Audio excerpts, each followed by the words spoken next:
کیونکہ اگلا ایک اور بہت امپورٹنٹ موضوع ہے سر، اس کے اوپر آپ سے کمنٹ لینا ہے. طریقوں کو ختم کر سکے تو رائٹ سر. سر میں نے فلسطین پہ جاری بربریت کے اہم ترین موضوع پہ آپ کی رائے لینی ہے اور اپنے ویورز کو بھی اپڈیٹ کرنا ہے، کیونکہ اس حوالے سے جو تازہ ترین اطلاعات اور تازہ ترین جس وقت سوشل میڈیا پہ سب سے وائرل ویڈیو ہے وہ امریکی صدر جو بائیڈن کی ہے. سر جو بائیڈن گئے تھے لیٹ نائٹ ایک انٹرویو میں، امریکہ کا بڑا مشہور شو ہے، اور انہوں نے بڑا امپورٹنٹ ایک سٹیٹمنٹ دیا ہے. ساتھ میں ویلکم کرنا چاہوں گا بیفور کہ میں وہ سٹیٹمنٹ آپ کو سنواؤں، مولانا راغب نعیمی صاحب نے مجھے جوائن کیا. مولانا صاحب جزاک اللہ خیر، بہت بہت شکریہ آپ کے قیمتی وقت کا. مولانا صاحب آپ بھی سنیے، افضل خان صاحب آپ بھی سنیے جو بائیڈن صاحب نے کیا سٹیٹمنٹ دی ہے فلسطین، اسرائیل اور سعودی عرب کے حوالے سے، ذرا سنیے گا.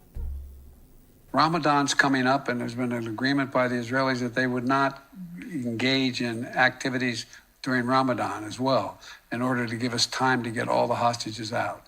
That gives us time to begin to move in directions that a lot of Arab countries are prepared to move in. For example, Saudi Arabia is ready to recognize Israel.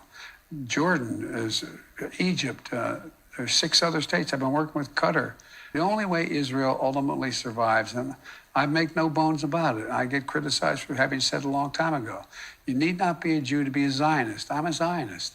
Were there no Israel, there's not a Jew in the world to be safe. Right. بہت بڑی بات کر دی ہے Joe Biden صاحب نے. وہ یہ کہہ رہے ہیں کہ رمضان کے مبارک مہینے میں جو جنگ کی صورتحال اس وقت، جینوسائیڈ کی صورتحال، نسل کشی کی صورتحال فلسطین میں غزہ کی پٹی پر ہے، وہ بند کریں گے. اور اس لیے بند کریں گے تاکہ اسرائیل کی دوستی ہم مسلمان ممالک سے کرا سکیں. سعودی عرب تیار ہے اسرائیل سے دوستی کرنے کے لیے. قطر سے بھی بات ہو رہی ہے، ایجپٹ سے بھی بات ہو رہی ہے، جارڈن سے بھی بات ہو رہی ہے، اور بھی 6 ایسے ریاستیں ملک ہیں دنیا کے جو تقریباً راضی ہیں. کمنٹ لینا چاہوں گا مولانا راغب نعیمی صاحب پہلے آپ سے. آپ کی نظر میں اگر سعودی عرب اسرائیل کو ریکگنائز کر لیتا ہے، جو کہ بہت سارے لوگ جانتے ہیں کہ انڈر دا ٹیبل پہلے سے کیا ہوا ہے، لیکن اگر اب آفیشلی کر لیتا ہے اور امریکی صدر جس طرح اس کا اعتراف کر رہے ہیں دنیا بھر کے سامنے، تو اس سے سر کیا ظاہر ہوتا ہے مولانا صاحب؟ بسم اللہ الرحمن الرحیم.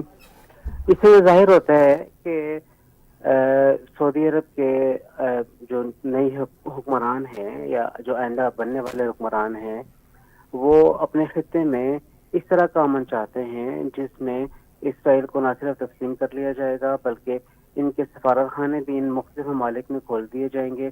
اور پھر وہ جو ایک طویل عرصے سے فلسطینیوں کا حق خود ارادیت اور یہ کہا جانا کہ فلسطینیوں کی زمین کے اوپر اسرائیل قابض ہے، وہ لیجیٹیمیٹ ہو جائے گا. اور اس کے بعد پھر فلسطینیوں کو شاید ہی مقبوضہ علاقے واپس مل سکیں جس پر اسرائیل نے قبضہ کیا ہوا ہے. بہرحال ہر ملک اپنی خارجہ پالیسی کے اندر آزاد ہے اور وہ اپنے فوائد اور نقصانات کو دیکھتا ہے، اور آئندہ آنے والی جو خارجہ پالیسی ہیں ممالک وہ اسی بیس کے اوپر اور اسی بنیاد کے اوپر تیار کرتے ہیں کہ ان کے ملک کو زیادہ سے زیادہ معاشی ترقی حاصل ہو سکے. تو ہر ملک اپنے ان گولز کو حاصل کرنے کے اندر لگا ہوا ہے. اور میں یہ سمجھتا ہوں کہ اگر یہ جو حماس اور اسرائیل کا معاملہ چل رہا ہے غزہ کی پٹی کے اوپر اور ان جگہوں کے اوپر، اگر یہ شروع نہ ہوتا تو شاید اب تک جو چیزیں جن کو ہم مستقبل میں ہوتا دیکھ رہے ہیں وہ شاید اب تک ہو چکی ہوتی. افضل خان صاحب آپ کی نظر میں جو یہ بات ہوئی ہے کہ سعودی عرب اسرائیل کو تسلیم کرنے کو تیار ہے، تو ہم تو بڑے بیوقوف ہیں سر، ہم یہ بات کرنے کو بھی تیار نہیں ہیں. ایک چیز ذہن میں رکھیے گا کہ اگر آپ کی جسم میں